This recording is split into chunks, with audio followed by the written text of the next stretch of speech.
Hola, bienvenidos y gracias por acompañarnos en esta charla donde vamos a conversar sobre algunos temas actuales en la aplicación de los convenios para evitar la doble imposición suscritos por Argentina y en particular analizar las recientes tendencias de la jurisprudencia en nuestro país. Para comenzar, quiero agradecer en primer lugar a la Facultad de Ciencias Económicas de la UBA por haberme invitado a participar de esta nueva edición de la ECON 2024.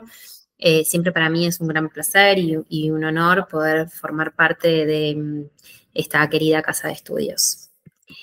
Quiero primero presentarme. Yo soy Florencia Fernández Sabela, socia del estudio Layún Fernández Sabela y Smoot, contadora pública, especialista en tributación de esta Facultad de Ciencias Económicas de la UBA, especialista en Fiscalía Internacional de la Universidad de Santiago de Compostela y actual vicepresidenta de la Subcomisión de Impuestos Internacionales y Precios de Transferencia del Consejo.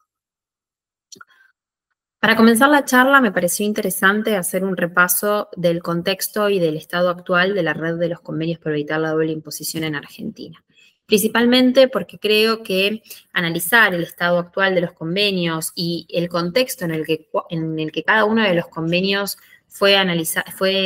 negociado y aprobado es una herramienta para entender por qué existen ciertas discusiones hoy en nuestra jurisprudencia y cuál es el origen de todo esto. Como podemos observar, en la actualidad Argentina tiene 21 convenios para evitar la doble imposición suscriptos y en vigor, más un convenio de contenido tributario firmado con Uruguay.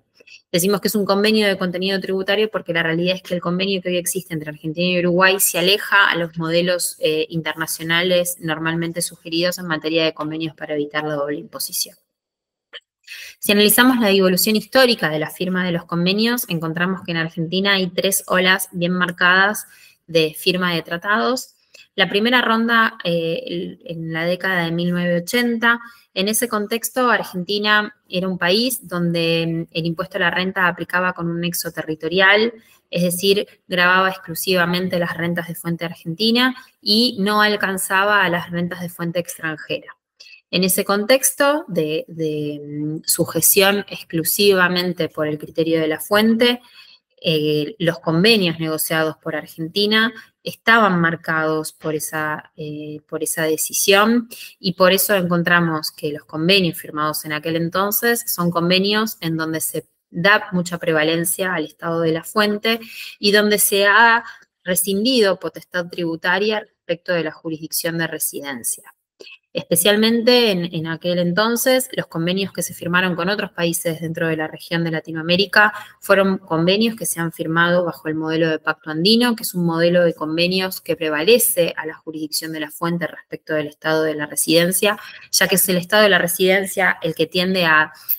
rescindir de su potestad tributaria en determinadas rentas y se le da potestad exclusiva a la fuente. Esto tiene lógica porque el Estado argentino, al negociar esos convenios, procuró mantener y sostener su posibilidad de retener el impuesto como jurisdicción de la fuente sin prestar especial atención a la renta mundial. Una segunda ola la podemos visualizar en lo que fue la década del 90. Esa ola estuvo marcada por un contexto económico y político de nuestro país que buscó abrirse al comercio internacional, captar nuevas inversiones. También acompañaron estos convenios muchas de las privatizaciones de la década del 90 como condición necesaria para que ciertas empresas extranjeras vengan y realicen sus inversiones. Estos convenios, como buscaron captar estas empresas, no están atados a lo que era la realidad de ese entonces, porque pensemos que Argentina recién incorpora la renta mundial a fines de la década del 90, más en el año 1990, a partir del año 98, pero bueno, como requisito para realizar estas inversiones de privatización, Argentina comienza a firmar estos tratados en esa época y esos tratados ya son negociados bajo el modelo propuesto por la OCDE o la ONU a nivel internacional. La tercera ola comienza a partir del año 2010. Acá es un Estado mucho más activo en materia de convenios para firmar la doble imposición. Está esta ola caracterizada por la denuncia de muchos convenios que habían sido firmados décadas atrás con esta prevalencia de la jurisdicción de la fuente. y entonces son tratados que han sido denunciados, muchos de ellos renegociados, aunque también existen convenios que fueron suscritos con jurisdicciones nuevas, como por ejemplo es el caso de México. Estos 21 convenios que hoy tenemos vigentes, 22 si contamos el de Uruguay, próximamente serán 23, y esto es porque el mes pasado el Congreso aprobó el texto del convenio negociado entre Argentina y Turquía, y para que este convenio, que todavía no está en vigor, entre en vigencia, el Estado argentino tiene que notificar por vía protocolar a Turquía de que ya se ha dado su aprobación legislativa doméstica, y una vez que eso suceda, a partir del 1 de enero del año que sigue, a la fecha de esa notificación, el convenio entre Argentina y Turquía ya estará vigente, y este es otro de los convenios negociados en esa tercera ola, pero que recién ahora se está dando su ratificación legal. Esta tercera ola fue caracterizada por una participación de Argentina mucho más activa en lo que es el mundo internacional de los impuestos. Pensemos que en el año 2017 Argentina además adhiere y suscribe lo que es el acuerdo multilateral, que este acuerdo, si bien todavía no está vigente en nuestro país porque requiere de la aprobación legislativa por parte del Congreso, bueno, sí va a marcar un cambio importante en aquellos convenios que no fueron renegociados a partir del año 2010 y que no han incluido en sus textos las cláusulas sugeridas por la OCDE a través de lo que es el proyecto BEPS del año 2013, pero que, bueno, tendrán modificaciones una vez que el acuerdo multilateral entre en vigor en Argentina. En este contexto nos encontramos con una situación que es que existieron muchos convenios de los firmados en la primera ola con prevalencia de la jurisdicción de la fuente que no fueron denunciados sino hasta el año 2010 y que han dado origen a muchas de las discusiones prudenciales que vamos a ver ahora. ¿Por qué? Y porque entre el año 1998, que es cuando incorpora Argentina la renta mundial, hasta los años de su denuncia, algunos de ellos en el 2010, pero otros como por ejemplo el convenio con Chile, que después vamos a ver recién en el año 2012, durante esos años de Argentina grabando la renta mundial, pero con convenios que donde se limitaba como jurisdicción de la residencia a grabar determinados conceptos, muchos contribuyentes aprovecharon la vigencia de estos convenios y implementaron estructuras de planificación fiscal que, bueno, luego vamos a ver, terminaron considerándose a criterio de la justicia argentina como prácticas abusivas de convenios. Entonces, ¿cuál fue el punto de inflexión en nuestra jurisprudencia? Bueno, un antecedente que seguramente todos ya conozcan, que es el caso de Molinos Río de la Plata, ¿no? Este es un antecedente de la Corte Suprema de Justicia de Argentina del año 2021 y, bueno, si bien entiendo que todos se encuentran familiarizados con el caso, voy a hacer un breve raconto de cómo fue esta estructura y cuáles fueron las posiciones. Molinos es una sociedad argentina que tenía actividad a través de subsidiarias en otros países de la región. En Chile, en determinada época, se crea el régimen de sociedades plataformas que lo que permitía era crear en Chile sociedades que sirvan como conductos para canalizar inversiones y tenía como principal ventaja que los dividendos que recibían y que pagaban las sociedades chilenas no estaban sujetos a impuestos en Chile. Es decir, no se pagaba impuesto chileno ni por los dividendos que se cobraban, ni se retenía impuesto a la renta en Chile por los dividendos que se pagaban. En ese periodo, además, que esta discusión fue por los periodos fiscales 2004-2009, estaba vigente el convenio entre Argentina y Chile, que estaba firmado en aquel entonces bajo el modelo de Pacto Andino, en donde Argentina no podía someter a imposición los dividendos que provenieran de sociedades chilenas. En este sentido, Molinos crea una sociedad subholding en Chile para canalizar sus inversiones en otros países de Latinoamérica. Entonces, esta sociedad de plataforma en Chile cobraba dividendos, esos dividendos no estaban sujetos a imposición en Chile, pagaba los dividendos a Molinos Río de la Plata en Argentina sin retener ningún impuesto de la renta en Chile, y en Molinos Río de la Plata en Argentina no incluía esos dividendos dentro de su impuesto a las ganancias, ya que por aplicación del convenio entre Argentina y Chile esos dividendos no podían estar sujetos a imposición en Argentina. ¿Qué dijo la FIP? Bueno, la FIP acá dijo que esa estructura creada por Molinos era una estructura que daba lugar a un abuso de tratado. Y básicamente dijo que, bueno, que por aplicación del principio de realidad económica, no había un motivo de negocios válido para crear esa holding en Chile y que el único objetivo de Molinos con la creación de esa sociedad holding había sido la de aprovechar los beneficios del convenio entre Argentina y Chile, y para ello probó que la sociedad chilena no hacía más que cobrar y distribuir dividendos de las subsidiarias. Y por otro lado dijo, bueno, esta sociedad chilena no puede ser la beneficiaria efectiva de estos dividendos, ¿no? Y sobre la base de eso buscó negar los beneficios del convenio. ¿Qué dijo Molinos? Bueno, Molinos dijo que el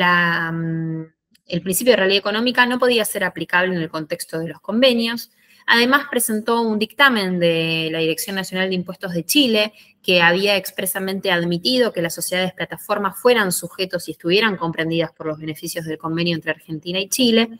Y además dijo que Argentina, si estaba en desacuerdo con que el convenio no grabara los dividendos o cubriera los dividendos provenientes de sociedades plataformas chilenas, tuvo bastante tiempo y tiempo sobrado para denunciar o hacer algún procedimiento amistoso con Chile respecto de esto, y que eso no se hizo. Y que entonces esto le quitaría certeza a la aplicación del impuesto al contribuyente. Y que, por supuesto, que el convenio entre Argentina y Chile, celebrado en aquel entonces, no preveía en su texto cláusulas antiabuso y que no podía ser aplicable el principio de realidad económica, como ya dije. Sobre esta discusión, el Tribunal Fiscal y la Cámara sostuvieron y validaron la postura de la AFIP. La procuradora del Tesoro le dio la razón al contribuyente diciendo de que el principio de realidad económica no podía ser extrapolable a los convenios porque los convenios tenían carácter supralegal, pero la Corte se apartó del dictamen de la procuradora y confirmó la postura de la AFIP en el mismo sentido que lo había hecho el Tribunal Fiscal y la Cámara en las instancias anteriores. ¿Qué es lo relevante de este antecedente y sin perjuicio de las críticas que podamos realizar sobre este caso? Bueno, que las conclusiones de la Corte Suprema de Justicia en Argentina se basaron en 3 postulados. En primer lugar, lo que dijo la Corte es que según la Constitución argentina, los derechos no pueden ser entendidos como absolutos y que tiene que prevalecer la pauta de razonabilidad para su aplicación. Esta pauta de razonabilidad debe adoptarse para la interpretación de los convenios. Por lo tanto, y considerando que la buena fe tiene que ser la guía principal para aplicación de los pactos internacionales, ningún convenio vigente puede ser invocado de forma abusiva, independientemente de que su texto no contenga una cláusula expresa a tales efectos. Por otro lado, que el fin del convenio para evitar la doble imposición suscrito entre Argentina y Chile era justamente evitar la doble imposición sobre determinadas rentas, entre las cuales se incluían los dividendos, pero que no era un objetivo ni un propósito del convenio generar situaciones de doble no imposición. En este sentido, una situación de doble no imposición no podría quedar amparada por el convenio firmado en clara aplicación de la cláusula de buena fe que ya comentamos. Y por último, y no menos importante, que el principio de realidad económica consagrado en la ley de procedimiento tributario es válido y puede ser utilizado para interpretar y aplicar los convenios para evitar la doble imposición suscritos por Argentina. Esto siempre que existan indicios suficientes para concluir que la estructura jurídica adoptada por el contribuyente es manifiestamente inadecuada a la realidad económica de su negocio subyacente. Y este es el cambio radical, ¿no? Y esta es la conclusión que saca la Corte y que ahora vamos a ver, y que este antecedente, a partir de esta conclusión y de esta posibilidad que admite la Corte de aplicar el principio de realidad económica en materia de convenios internacionales, fue el disparador de una serie de sentencias posteriores en tribunales inferiores que, amparados en este antecedente de Molinos, volvieron a aplicar en distintas causas esta misma conclusión. Una de estas causas es la de Praxair del año 2023 de la Cámara Contenciosa Administrativa Federal, donde la Cámara deniega los beneficios del convenio suscrito entre Argentina y España por entender que Praxair había cometido un abuso de tratado con el objetivo de evitar el pago del impuesto sobre los bienes personales en Argentina. ¿Cuáles son los antecedentes de esta causa? Bueno, en este antecedente, el grupo Praxair había reorganizado su estructura societaria, pasando de tener una holding en Estados Unidos para ser poseída en forma directa por una sociedad subholding que había creado en España bajo el régimen de Edbe. El convenio entre Argentina y España de aquel entonces, que hoy ya fue denunciado, impedía que Argentina someta al impuesto sobre los bienes personales a la participación accionaria de sociedades argentinas cuyos accionistas fueran residentes españoles. ¿Qué concluye la FIP? Bueno, que no existió un motivo de negocios válido en la generación de esa subholding en España y que el propósito principal de la reorganización societaria en el exterior había sido la obtención del beneficio del convenio para evitar la doble imposición suscrito entre Argentina y España para evitar el pago del impuesto sobre los bienes personales en Argentina. ¿En qué dice la FIP? Que si bien en el texto del convenio para evitar la doble imposición no existía una cláusula del tipo de test de propósito principal, sí lo que era extrapolable las conclusiones de la Corte Suprema de Justicia de la Nación en el caso Molinos y que por aplicación del principio de realidad económica existió un abuso de tratado y esta estructura no podía prosperar. El Tribunal Fiscal de la Nación y la Cámara fallaron en favor de la posición de la FIP y hicieron extensiva la aplicación de las conclusiones de Molinos a la cláusula a las consecuencias de Praxair. Como podemos observar, el antecedente de Molinos en Argentina marcó una tendencia a la denegación de los beneficios de los convenios, incluso para situaciones que ocurrieron en la época pre-BEPS, ¿no? Porque acá pensemos, y volviendo un poco al caso de Molinos, los periodos fiscales bajo sospecha eran 2004-2009, en el 2012 se denuncia el convenio entre Argentina y Chile, y esta sentencia, que es del 2021, analiza bajo un contexto post-BEPS, con reglas que en los años en donde el contribuyente aplicó el convenio, al igual que había pasado en Praxair, estas reglas ni siquiera existían. Mucho menos a la época de firma del tratado, ¿no? Pero digo, si vamos al momento de la aplicación en una interpretación dinámica por parte de los contribuyentes, estas normas tampoco existían. En otro antecedente, y acá sí ya podemos decir recién salido del horno, encontramos la causa de Lutz. Lutz habíamos tenido un antecedente ya en el año 2022 del Tribunal Fiscal de la Nación. Contra esa sentencia, el contribuyente también apeló a la FIP respecto de la multa nada más, pero hubo apelación de las dos partes a la Cámara y hace unos días atrás, en octubre del 2024, se dio a conocer la sentencia de la Cámara. ¿Cómo es este antecedente? Bueno, en este caso había un contribuyente que era Lutz, que realizaba en los últimos días del año inversiones en bonos austríacos que no estaban sujetos al impuesto sobre los bienes personales en virtud de la aplicación del convenio suscripto de Argentina y Austria. Este convenio nuevamente hoy ya está denunciado, pero bueno, en este caso se discuten periodos fiscales previos a la denuncia de este convenio. ¿Qué hacía el contribuyente? Bueno, unas semanas, unos días antes del 31 de diciembre, desarmaba las inversiones financieras habituales en las que invertía su patrimonio en el exterior y adquiría bonos soberanos austríacos que una vez operado el 31 de diciembre, que es el momento generador del hecho imponible del impuesto sobre los bienes personales, los vendía y eso lo hacía con el objeto, según la FIP, de evitar el pago del impuesto sobre los bienes personales. Y el contribuyente de esta forma reclasificaba inversiones financieras grabadas por inversiones financieras que no estaban sujetas a imposición en Argentina en virtud del convenio vigente entre Argentina y Austria. ¿Qué dice la Cámara? Bueno, un argumento adicional que tenía la FIP es que la FIP utiliza para desarticular esto, no solamente el principio de realidad económica previsto en la Ley de Procedimiento Tributario, sino también el artículo 30 del Decreto Reglamentario de la Ley de Bienes Personales, que le permite al fisco desconocer las variaciones patrimoniales ocurridas cerca del cierre del año que tengan como objetivo evadir el pago del impuesto sobre los bienes personales. Contra esto, el contribuyente dice, bueno, nuevamente, que el principio de realidad económica no es aplicable al contexto de los convenios, pero además dice que el artículo 30 del decreto reglamentario de la Ley de Bienes Personales es un exceso reglamentario, ya que está creando un hecho imponible que no está previsto en la Ley de Bienes Personales. ¿Qué dice la Cámara? Bueno, la Cámara dice, en primer lugar, y respecto del planteo del artículo 30 del decreto reglamentario, y lo que a mí me parece novedoso, lo que dice la Cámara es que esto no es un exceso reglamentario, porque el artículo 30 del decreto reglamentario de bienes personales lo que hace es reglamentar el principio de realidad económica al caso específico de la ley de bienes personales. Entonces, no lo vincula a la ley de bienes personales, sino a una implementación específica del principio de realidad económica para la ley de bienes personales, y en tal sentido entiende que no hay un exceso reglamentario. Y por supuesto, termina convalidando la postura de la AFIP, de vuelta sosteniendo los mismos antecedentes que había volcado la Corte en la causa Molinos, pero esta vez aplicado acá. ¿Y qué hace la Cámara? La Cámara dice, bueno, el contribuyente no puede probar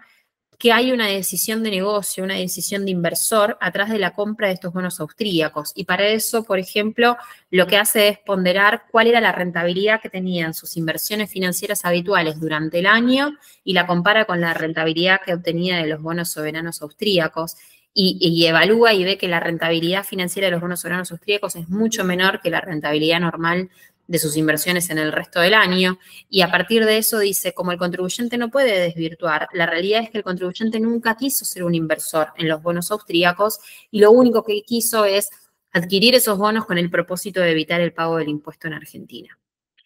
Y sobre eso termina dándole la razón al fisco y convalidando la sentencia del Tribunal Fiscal y, por lo tanto, denegando los beneficios del convenio entre Argentina y Austria en este caso específico. Como podemos ver, la tendencia es clara y la tendencia es de denegatoria cuando existen indicios de abuso, y esto tiene una consecuencia práctica en la aplicación de los convenios, y es que por más de que los convenios no tengan en un texto cláusulas antiabuso, tiene que ser su aplicación entendida en un contexto de que no puedan ser desarticulados en forma posterior, aplicando el principio de realidad económica, y que no pueden generar nunca un abuso de tratados. En un antecedente en sentido contrario, como para cerrar esta charla y ver que no todo es tan extremo, tenemos un antecedente que es la causa de Solvay-Indupa. En este caso también es un antecedente del año 2023 de la Cámara Contencioso Administrativo Federal, pero en este antecedente la Cámara falló a favor de Solvay-Indupa en una discusión contra la AFIP sobre los años 2001 y hasta 2010 respecto de la generación o no de una empresa belga de un establecimiento permanente en Argentina. En esta causa, ¿qué se discutía? Bueno, se discutía si esta empresa belga, vinculada a Solvay-Indupa, había generado o no un establecimiento permanente en Argentina. ¿Por qué la sentencia sobre Solvay-Indupa, que es la empresa argentina? Bueno, porque lo que se está discutiendo en esta causa es un incorrecto cálculo de las retenciones que practicó Solvay a esa sociedad extranjera al momento de pagar los servicios contratados. ¿Por qué? Porque Solvay efectuó las retenciones y las calculó considerando que esas rentas eran atribuibles a un sujeto beneficiario del exterior, pero a criterio de la AFIP esas rentas eran atribuibles a un establecimiento permanente que esa sociedad del exterior había generado en Argentina, y por lo tanto pretendía que esas retenciones fueran calculadas conforme la RG 830, aplicando la tasa del 28% que aplica a sujetos no inscriptos. Solvay-Indupa había realizado en el país una obra de ampliación de una planta propia de los años 1997 a 1999, para que contrató a esta vinculada belga del exterior ciertos servicios de ingeniería y supervisión. Una vez finalizada la construcción de esta planta, a partir del año 2000, lo que hace es concertar un contrato de asesoramiento técnico con la intención de recibir prestaciones asociadas al mantenimiento de la calidad de sus plantas. Entonces, ¿qué dice el fisco argentino? Que durante esos años, ¿no? 1997 a 1999, la empresa belga había generado un EP bajo el supuesto de establecimiento permanente de construcción. En aquel entonces no existía en la ley de impuesto a las ganancias una definición de establecimiento permanente, pero el convenio para evitar la imposición suscrito entre Argentina y Bélgica, en el artículo 5, establecía como supuesto de establecimiento permanente y exigía, para que se verifique un establecimiento permanente de construcción, una permanencia o extensión mínima de 6 meses en un periodo de 12 meses para dar por acreditada la base fija de negocios en Argentina. En la causa, el contribuyente había probado que la presencia física de los empleados belgas en esos años en Argentina nunca había superado los 60 días en cada año calendario. Esto la AFIP tampoco lo había cuestionado. Es decir, nunca se superaron los 6 meses que el texto convencional exigía para dar por acreditado el establecimiento permanente en Argentina. Sin embargo, la AFIP, ¿qué consideró? Que para determinar si existía o no un EP en Argentina, había que tener en cuenta los comentarios al modelo OCDE y que existían indicios, principalmente derivados del trabajo realizado en forma remota, que resultaban en una manifestación de permanencia en Argentina y que, por lo tanto, sin perjuicio de que había 60 días de presencia física, los 60 días de presencia física sumados a estos días de trabajo remoto, que eran una manifestación de permanencia, daban lugar y verificaban el lugar fijo de negocios en Argentina. La Cámara dijo que, bueno, que la pretensión de la AFIP no podía prosperar porque la AFIP estaba intentando flexibilizar la pauta temporal que expresamente estaba mencionada en el convenio entre Bélgica y Argentina, basándose como una suerte de soft law en los comentarios efectuados al modelo OCDE. Y para eso la Cámara destaca la importancia para la aplicación de las leyes en la interpretación que surja del propio texto, especialmente cuando ese texto es claro y no da lugar a cuestiones de interpretación. Entiendo que esto es muy relevante porque, bueno, sí lo que hizo la Cámara es poner un coto a lo que es la posibilidad de incluir comentarios del modelo OCDE como una especie de soft law. Entonces, creo que de alguna forma, bueno, limita lo que es la aplicación del contexto a los convenios para evitar la doble imposición en Argentina. Así que bueno, con esto espero que les haya resultado de utilidad este breve resumen de lo que es la tendencia en materia de aplicación de convenios para evitar la doble imposición en Argentina. Y muchas gracias por llegar hasta el final. Saludos.